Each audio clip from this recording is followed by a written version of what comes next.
저는 오늘 본문의 말씀을 가지고 술람미의 사랑 고백, 이런 제목으로 하나님 말씀을 증거하도록 하겠습니다. 우리는 구약 성경 중에서도 가장 아름답고 신비로운 책인 아가서를 통해서 하나님의 깊은 음성을 듣고자 합니다. 아가서는 표면적으로 보면 이스라엘의 위대한 왕 솔로몬과 시골 수넴 지역의 평범한 시골 처녀인 술람미 여인의 가슴 설레는 연애 이야기이자 뜨거운 사랑의 노래입니다.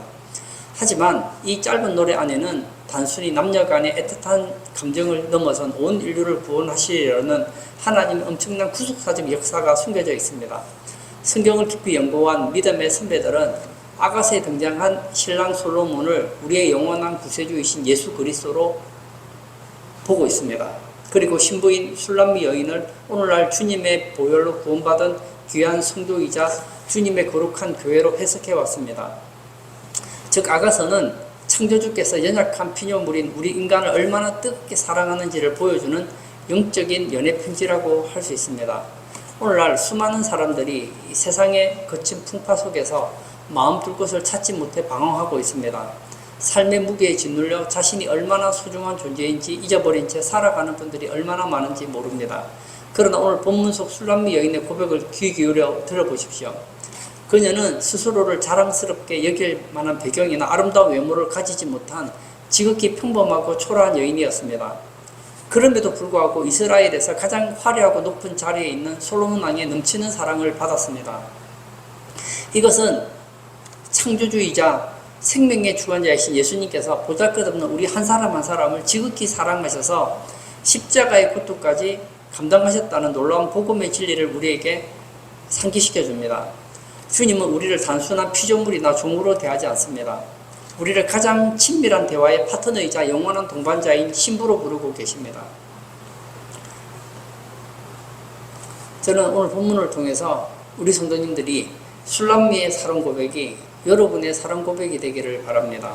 오늘 본문 2장 3절 전반부를 보면 술람미 여인은 솔로몬 왕을 향해 아주 독특하고 아름다운 비유로 자신의 사랑을 고백하고 있습니다.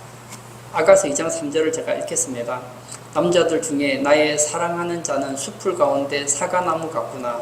내가 그 그늘에 앉아서 심히 기뻐하였고 그 열매는 내 입에 달았도다. 상반절이 뭐라고 합니까? 제가 다시 한번 읽겠습니다. 남자들 중에 나의 사랑하는 자는 숲풀 가운데 사과나무 같구나. 술람미 여인은 솔로몬을 사과나무에 비유하고 있습니다. 구약 성경을 통틀어 사과나무라는 단어는 6번만 등장하는데 그 중에 4번이 아가서에 집중되어 나타나고 있습니다. 우리가 이 사과나무, 사과라고 하면 그렇게 감동이 없을 수 있습니다. 그러나 이 팔레스틴 지역의 자연 환경적 특성을 이해하면 이 사과나무가 의미하는 바를 알 수 있습니다. 팔레스틴 영토에서 자라나는 일반적인 들판의 숲풀이나 가시나무들은 대개 쓸모가 없고 사람들에게 시원한 그늘을 제공하지도 못합니다. 영양가 있는 맛있는 열매를 맺지도 못하는 무가치한 식물들입니다. 그러나 그 거칠고 메마른 잡목숲 한가운데 우뚝 솟은 풍성한 사과나무는 전혀 다른 차원의 존재감을 나타냅니다. 사과나무는 사방으로 가지를 넓게 뻗어 햇빛을 차단하는 크고 시원한 그늘을 만들어줍니다. 뿐만 아니라 매끄러운 잎사귀 사이로 피어나는 꽃들은 지극히 매혹적이고 향기로운 냄새를 뿜어냅니다. 지친 나그네들의 갈증을 단번에 해결해 줄 수 있는 달콤하고 싱그러운 열매를 가득 맺고 있습니다. 술람미 여인이 자신의 신랑을 숲풀 가운데 사과나무로 묘사한 것은 이 세상의 그 어떤 지도자나 우상들도 줄 수 없는 진정한 만족과 구원을 솔로몬 왕, 즉 예수 그리스도께서 허용해 주신다는 강력한 영적인 선언입니다. 우리 주변에는 참 많은 잡목과 가시나무가 있습니다. 이건 하나의 비유지요. 오늘 세상에도 보십시오. 얼마나 수많은 잡목과 가시나무 같은 헛된 종교와 철학이 있습니까? 그 가운데서 오직 예수님만이 가장 존귀하고 독보적인 존재임을 선포하고 있는 것입니다. 우리 주님은 만물 가운데 가장 뛰어난 분입니다. 성경은 예수 그리스도의 광활하고 풍성한 신성을 한두 가지 단어로 제한하지 않습니다. 동물과 식물, 자연현상을 아우르는 280여 가지의 다채로운 상징을 동원하여 표현하고 있습니다.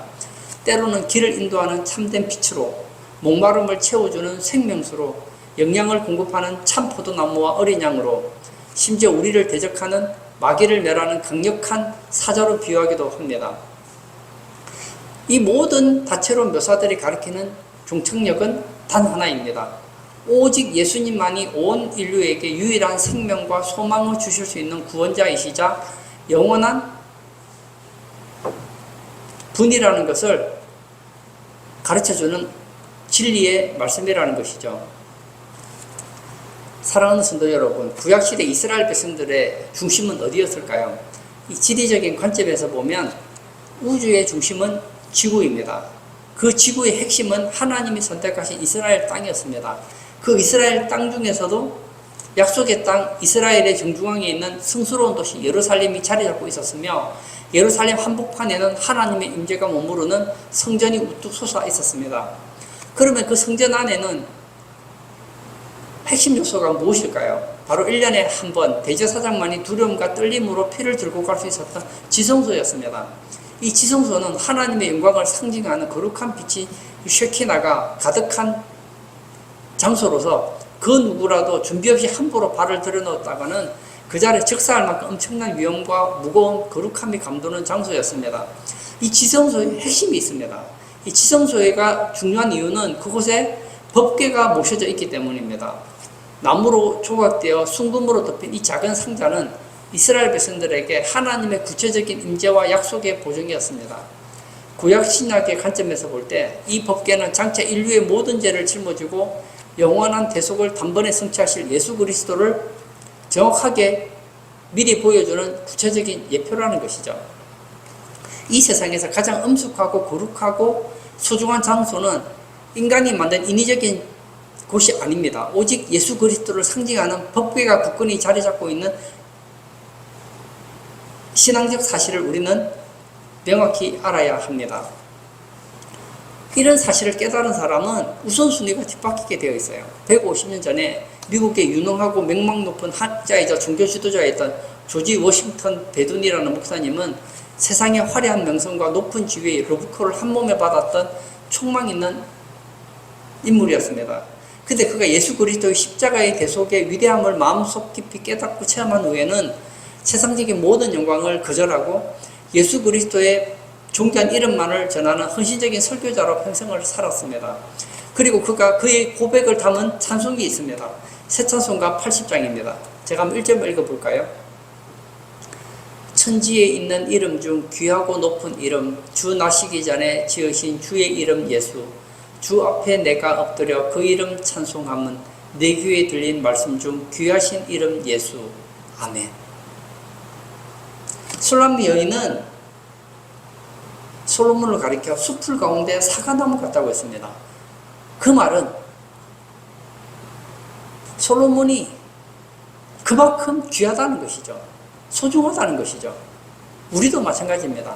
세상에는 숲풀이 많아요. 숲풀 같은 사람, 숲풀 같은 사상, 숲풀 같은 그런 환경들이 많습니다. 그러나 예수님과는 비교가 안 된다는 거예요.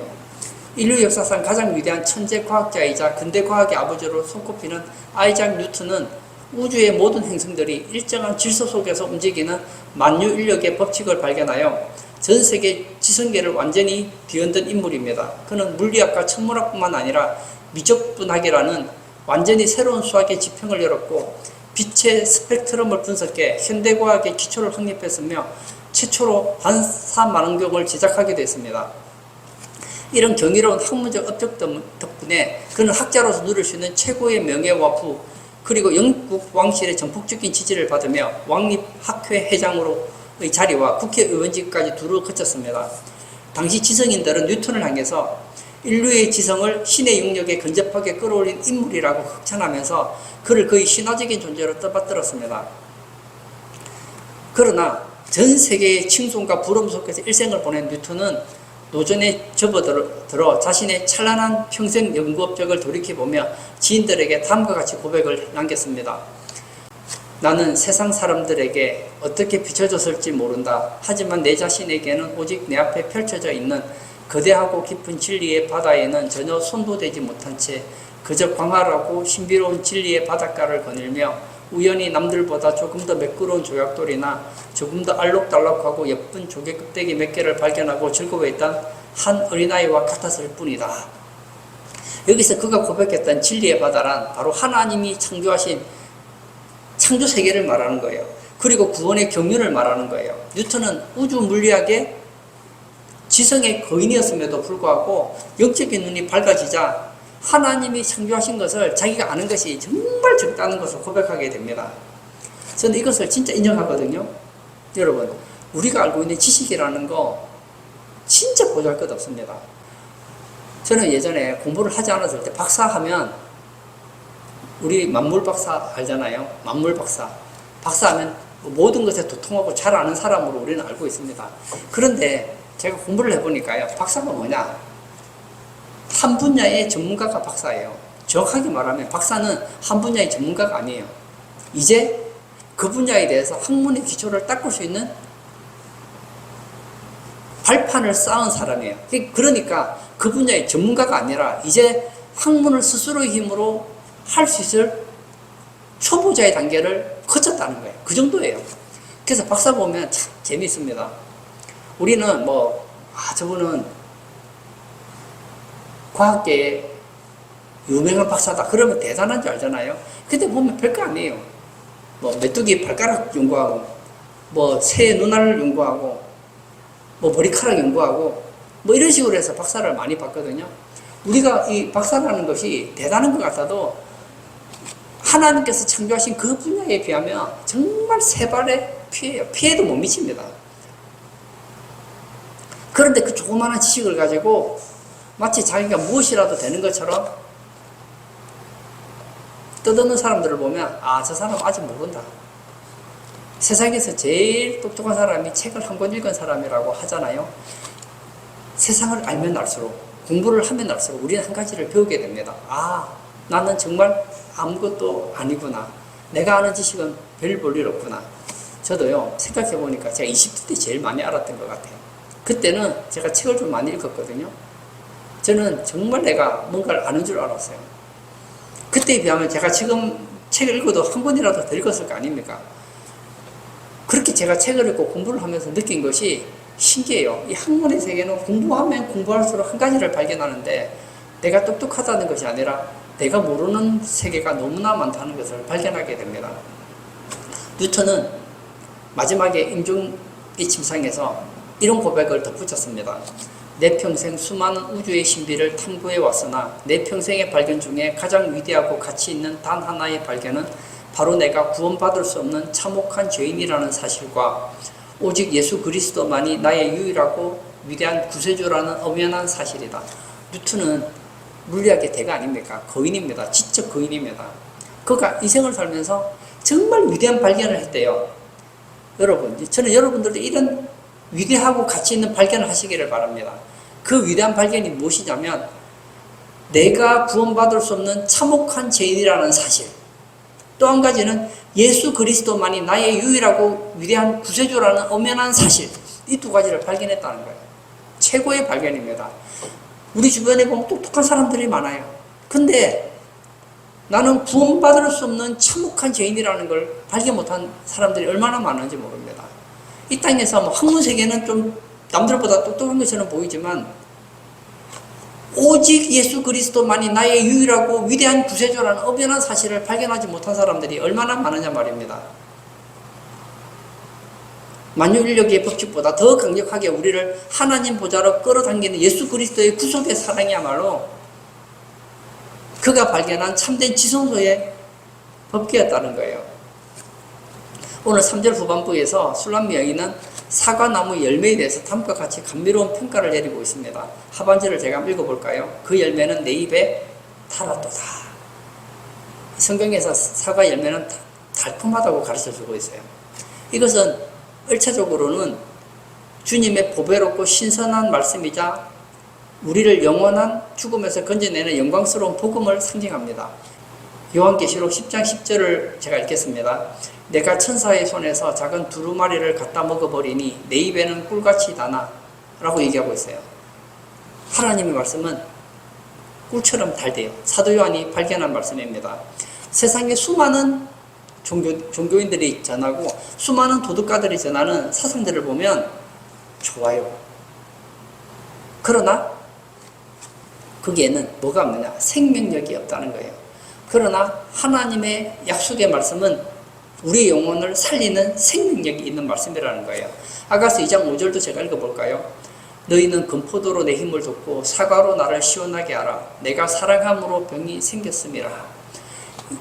술람의 여인이 솔로몬을 얼마나 사랑했는지 병이 생겼다는 거예요. 근데 그 병을 무엇으로 고칩니까? 금포도와 사과로 고친다는 거예요. 금포도는 힘을 돋았고 사과는 병을 고친다는 거예요. 생각해 보시오. 이 당시에 뜨거운 태양볕 아래서 막 목이 타들어갑니다. 그에게 필요한 것이 뭘까요? 좋은 가르침일까요? 아니죠. 시원한 사과. 이것이 살리는 거 아니겠습니까? 우리는 이 세상을 살아갑니다. 세상에 태양볕 같은 세상에 살아가고 있잖아요. 살아가다 보면 갈증이 느껴요. 저는 오늘 느끼는 것이 오늘날 많은 사람들이 이런 갈증을 느끼는 것 같아요. 우리에게 필요한 것은 사과나무에 사과 열매가 필요합니다. 그 사과 열매를 먹으면 시원해질 수 있어요. 그런데 많은 사람들이 이 사과 열매에 별 관심이 없는 것 같아요. 오늘 예배 참석하신 사랑하는 성도님, 저는 우리 성도님들에게 말하고 싶어요. 너무 세상에서 만족을 추구하지 마시기 바랍니다. 우리에게 참된 만족을 줄 수 있는 것은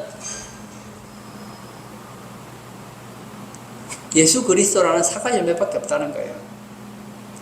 세상에 우리에게 주는 그 만족이라는 것은 마치 소금물과 같습니다. 마시면 그때는 분명히 기쁜 것 같아요. 근데 시간이 지나면 어떻게 되죠? 더 갈증이 난다는 거예요.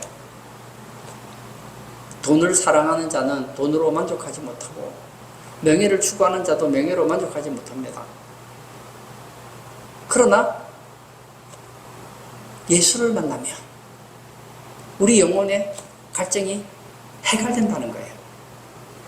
오늘 본문 3절 중반절도 제가 읽어볼까요? 내가 그 그늘에 앉아서 심히 기뻐하였고. 이 고백은 가시나무 가득한 거치 광야길을 걷던 나그네가 마침내 시원한 사과나무 아래에 앉아서 쉬고 있는 모습을 보여주고 있습니다. 성경에서 이 그늘이라는 것은 하나님의 보살품 속에 거하는 것을 말하고 외부의 위협으로부터 완벽하게 보장받는 최상의 안전지대에 도달했음을 의미하는 영적인 은유입니다. 시편 121편 5절을 제가 읽어볼까요? 여호와는 너를 지키시는 이시라. 여호와께서 내 오른쪽에서 내 그늘이 되시나니. 그늘은 뭐죠? 보호를 상징한다는 거예요. 더운 여름에 한번 있어보십시오. 땡볕에서 햇볕을 계속 띠면 어떻게 될까요? 얼마나 힘듭니까? 나중에는 탈수가 생겨 쓰러질지도 모르지 않습니까? 그런데 시원한 나무 그늘 밑에 있어 보십시오. 얼마나 힘이 나겠습니까? 사과나무가 주는 그늘은 단순히 물리적인 뜨거운 햇빛만을 차단해주는 단순한 가림막이 아닙니다. 이것은 우리의 삶을 위협하는 온갖 스트레스와 사방에서 몰려오는 불타는 유혹, 그리고 죽음의 두려움으로부터 우리 영혼을 온전히 가려주는 예수 그리스도의 은혜의 품을 상징한다는 거예요.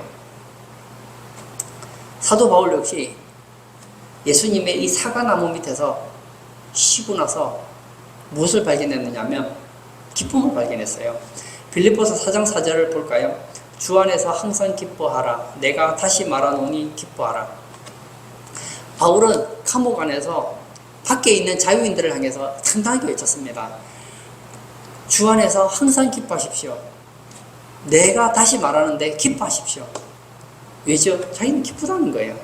바울이 처했던 차갑고 습한 지하 감옥이라는 물리적인 환경은 절망과 원망이 가득 차야 마땅한 어두운 장소였습니다. 그러나 그는 비록 감옥이라는 철장에 갇혀 있지만 그의 영혼은 예수 그리스도의 그늘 아래 있기 때문에 오히려 자유를 누렸다는 거예요.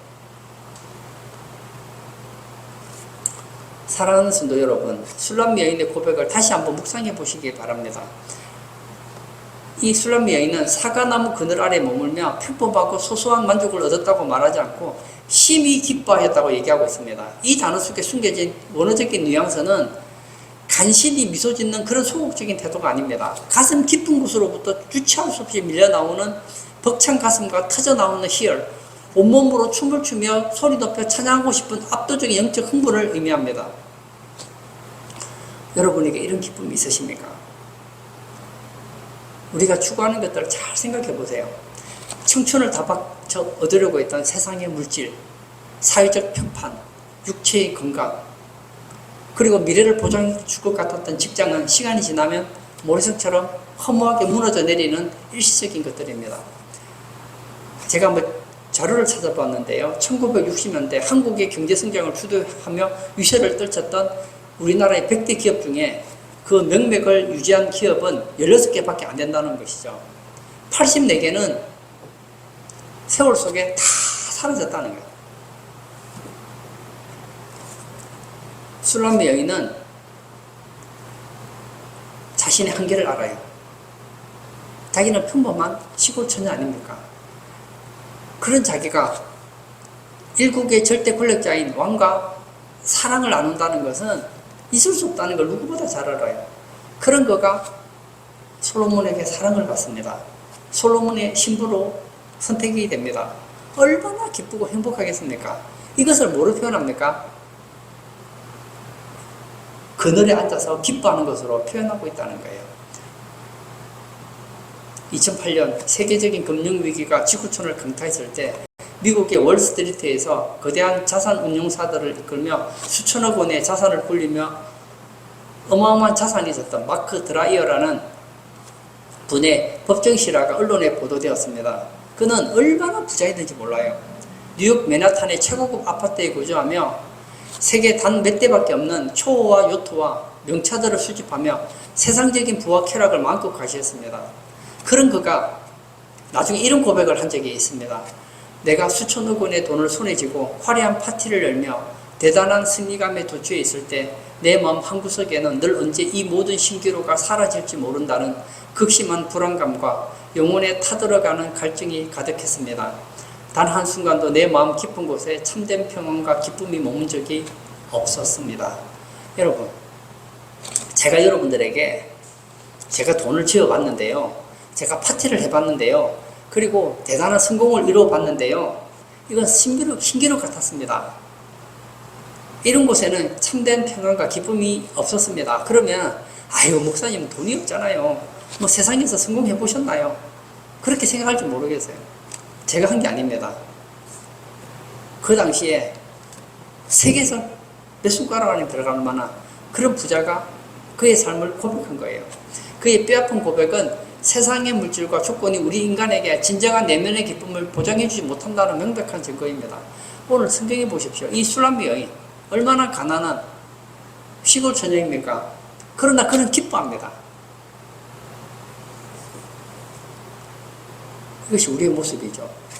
주 예수 그리스도의 품 안에서 얻은 영적인 평안과 기쁨은 그 누구도 빼앗을 수 없는 인생 최고의 든든한 요새가 된다는 거예요. 오늘 본문 3절에 나타난 그늘에 앉아서라는 술람미 여인의 기쁜 행복감을 실감나게 하기 위해서 우리가 한번 그 배경으로 다시 한번 살펴보면 좋겠어요. 중동 팔레스타인 지역의 여름 더위는 습도가 낮고 태양이 너무나 강렬해서 한낮에는 그저 야외에 서 있는 것만으로도 사람의 뇌가 마비되고 탈수 증세로 목숨을 잃을 수 있을 만큼 지독하게 무자비한 살인적인 기후입니다. 그래서 뜨거운 태양이 내릴 때는 광야길을 걷는 순례자들에게는 태양빛을 차단해주는 거대한 바위나 울창한 나무 그늘은 단순한 편의시설이 아닙니다. 생과 사를 가르는 절대적인 생명구호와 같았다는 거예요. 구약에 보면 이스라엘 백성들이 40년 동안 광야 생활을 하지 않습니까? 그 황량한 시다의 광야를 무사히 통과할 수 있었던 비결은 무엇이었을까요? 바로 하나님이 내려주신 사과나무 그늘이 있었다는 것이죠. 출애굽기에는 사과나무 그늘을 무엇이라고 표현합니까? 구름 기둥이라고 표현하지 않습니까? 이 구름 기둥은 광야의 살인적인 열기를 온전히 차단하여서 수백만 명의 백성들이 지치지 않고 행진할 수 있도록 쾌적한 보호막을 제공해 주었다는 거예요. 우리도 이 세상을 살아가죠. 세상이 만만치가 않아요. 먹고 사는 거 힘듭니다. 부자는 부자라서 힘들고, 가난한 사람은 가난해서 힘들고, 똑똑한 사람은 똑똑해서 힘들고, 못 배운 사람은 못 배워서 힘들어요. 제가 좋아하는 명언이 있습니다. 천석군은 천가지 걱정이 있고 만석군은 만가지 걱정이 있다고 했습니다. 우리는 돈이 많으면 좋은 줄 알아요. 근데 돈이 많으면 걱정이 더 많대요. 우리나라의 최고 부자가 누군지 여러분 아시죠? 제가 모르긴 해도요, 저보다는 걱정이 많을 겁니다. 그뿐만이 아니에요. 우리 자식들 잘 되라고 공부 어릴 때부터 공부를 얼마나 시킵니까? 성경은 이런 말씀을 하죠. 지식이 더하면 근심도 더하나니. 지식에는 근심이 붙어요. 자식 잘 되라고 공부를 그렇게 시켰는데 그 공부가 자식을 망친다니까요. 우리 자식 돈 좀 많으면 행복할 줄 알았는데 돈이 많으니까 근심이 더 많더라니까요. 그러나 예수 그리스도 안에 있으면 달라집니다. 주 안에 있는 자에게는 재물에 근심이 없어요. 지식에 근심이 없어요. 어떤 조건에서도 자유할 수 있다는 거예요. 새 찬송가 370장 1절을 제가 한번 읽어볼까요? 주 안에 있는 나에게 딴 근심 있으랴 십자가 밑에 나아가 내 짐을 풀었네.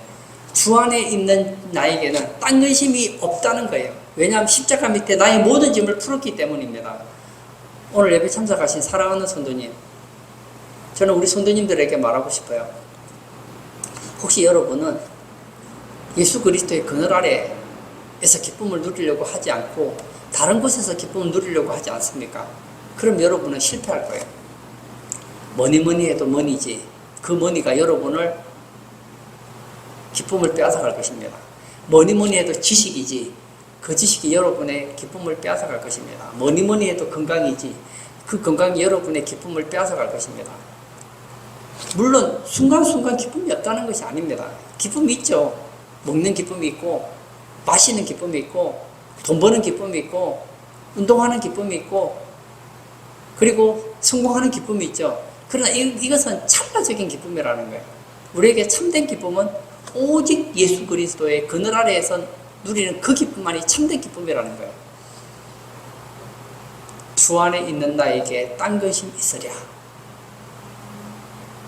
이것이 여러분의 고백이 되기를 바랍니다. 2장 4절 말씀도 제가 읽겠습니다.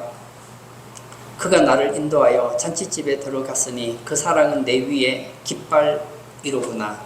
성경에서 이 잔치집이라는 공간은 신랑과 신부의 성스러운 혼인 예식이 거행되고 사방에서 모여든 하객들의 기쁜 축하 소리가 가득하며 가장 고급스럽고 맛있는 음식과 향기로운 포도주가 끝없이 제공되어 기쁨과 행복의 에너지가 절정에 이르는 영광스러운 연애의 현장을 의미합니다. 우리 한국의 위대한 성경 주석학자였던 박윤선 박사님은 이 잔치집을 가리켜 지상에 존재하는 하나님의 거룩한 몸된 기관인 교회로 정의하고 적용했습니다. 다시 말하면 신약적으로 한번 적용해 볼게요. 우리는 예수님 모르고 살았죠. 제 가운데 살았습니다. 그런 우리를 예수님이 구원해 주셨어요. 그리고 우리를 어디로 인도하신다는 겁니까? 교회로 인도해서 하나님의 풍성한 잔치로 초대한다는 거예요. 이 교회라는 것은 세상 사람들이 친목을 도모하기 위해 자발적으로 만든 동호회가 아닙니다. 교회는 예수 그리스도께서 십자가에 흘리신 보배롭고 값비싼 피로 직접 값을 치르고 세우신 우주 가운데 하나밖에 없는 영적 생명 보존소라는 거예요. 이 교회는 세상의 헛된 사상과 타락한 철학이 들어와서는 안 됩니다. 성막을 보면 성막 안을 밝히는 거룩한 황금 등잔대가 있습니다. 그리고 불꽃을 정리하는 작은 부속 도구인 불똥 집게와 불똥 그릇까지도 단 하나도 예외 없이 정교하고 흠없는 순금으로 제작되었습니다. 이것은 무엇을 말할까요? 교회는 하나님 보실 때 그렇게 가치 있다는 거예요. 여러분, 저는 많은 사람들이 교회를 우습게 보는 걸 느낍니다. 그런데 여러분, 하나님은 이 세상의 어떤 기관보다, 어떤 조직보다, 어떤 건물보다 교회를 가치 있게 보신다는 거예요. 하나님 우리를 사랑하십니다. 그럼 우리를 인도하실 때 어디로 인도할까요? 가장 가치 있는 곳을 인도하지 않겠습니까? 잠언 16장 9절에 보면 사람이 마음으로 자기의 길을 계획할지라도 그의 걸음을 인도하시는 이는 여호와시니라. 하나님께서는 우리 인생길을 인도하십니다. 그 인생길에 반드시 놓쳐서는 안 되는 장소가 있다는 거예요. 그곳이 어디입니까? 바로 교회라는 거예요. 오늘 예배 참석하신 사랑하는 성도님, 여러분이 교회 왔다는 것은 우연히 온 게 아니에요. 그가 나를 잔치집으로 인도했다고 가르쳐주고 있어요. 예수님이 여러분을 잔치집으로 인도한 거예요. 교회로 인도했다는 거예요. 그뿐만이 아닙니다. 4절 하반절도 제가 볼까요? 그 사랑은 내 위에 깃발이로구나. 깃발이라는 단어는 군대의 깃발을 지칭합니다. 고대 근동의 역사에서 성벽이나 군대의 한가운데 깃발을 꽂아 세우는 행위는 그 영토와 군대가 어떤 주권자의 절대적인 보호 관할 아래 있는지 보여주는 중요한 영토 표시였습니다. 그러니까 잔치집으로 인도했고 그곳에 깃발을 꽂았다는 것은 이제 이 여인은 나의 아내이며 내 소유이니 누구라도 건드릴 수 없다. 나의 목숨을 바쳐서라도 끝까지 책임지고 보호하겠다. 그게 누구라고요? 우리라는 거예요. 우리 개인은 성도고, 좀 더 성경적인 용어로 표현하면 우리는 사실 성도는 아니에요. 우리는 성도가 아니고 성자죠, 성자. 성자가 모인 이곳이 뭐죠? 성도입니다. 이 성도를 가리켜 또 다른 이름으로 교회라 그러죠. 믿는 사람들의 모임이니까요. 마태복음 16장 18절에 보면 교회를 향한 5대 헌장을 선포해 주셨습니다. 첫째, 교회의 진짜 주인이 오직 예수 그리스도라는 사실입니다. 예수님께서는 말씀하시기를 교회는 내 교회다. 둘째, 어떤 비바람에도 흔들리지 않는 반석 위에 굳건한 터전입니다. 예수님께서는 교회를 반석 위에 세우셨다고 말씀합니다. 셋째, 타락한 마귀와 세상의 사악한 음부의 권세가 결코 이기지 못하는 완벽한 승리를 보장해 주십니다. 음부의 권세가 이기지 못한 데 있어요. 넷째, 땅에서 매면 하늘에서도 매이는 하늘나라의 영적인 통치권과 권진권이 있습니다. 다섯째, 잃어버린 영혼들을 구원의 길로 인도하는 가장 위대한 천국 열쇠의 위임이 있다는 거예요. 이 가치 있는 것이 뭐라고요? 바로 교회라는 거예요.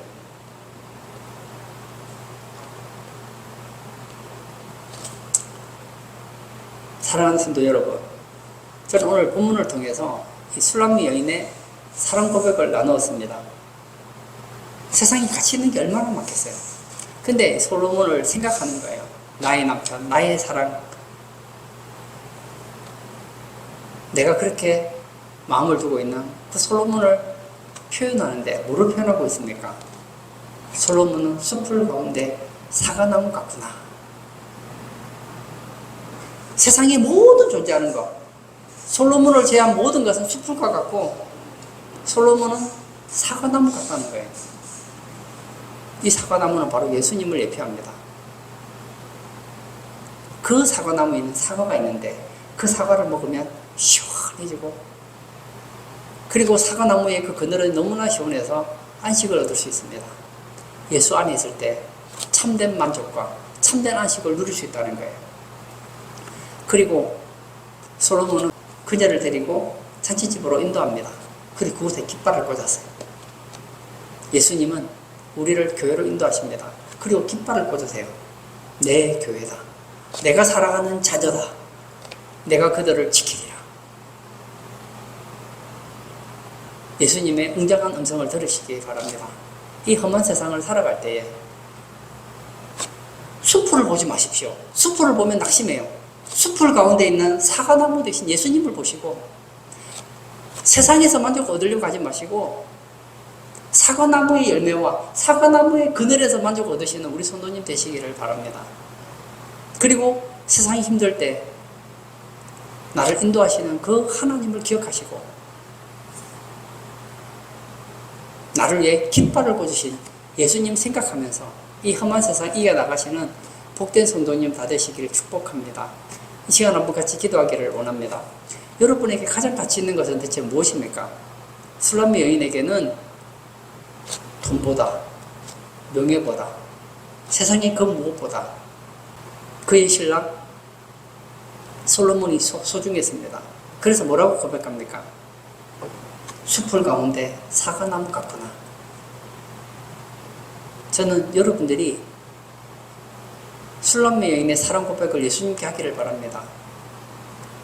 예수님 없는 세상은 숲이요, 예수님은 숲을 가운데 사과나무와 같습니다. 제가 그 사과나무 대신 예수님만 붙잡고 이 험한 세상 이겨나가는 복된 성도 되게 해달라고 우리 다 같이 기도하도록 하겠습니다.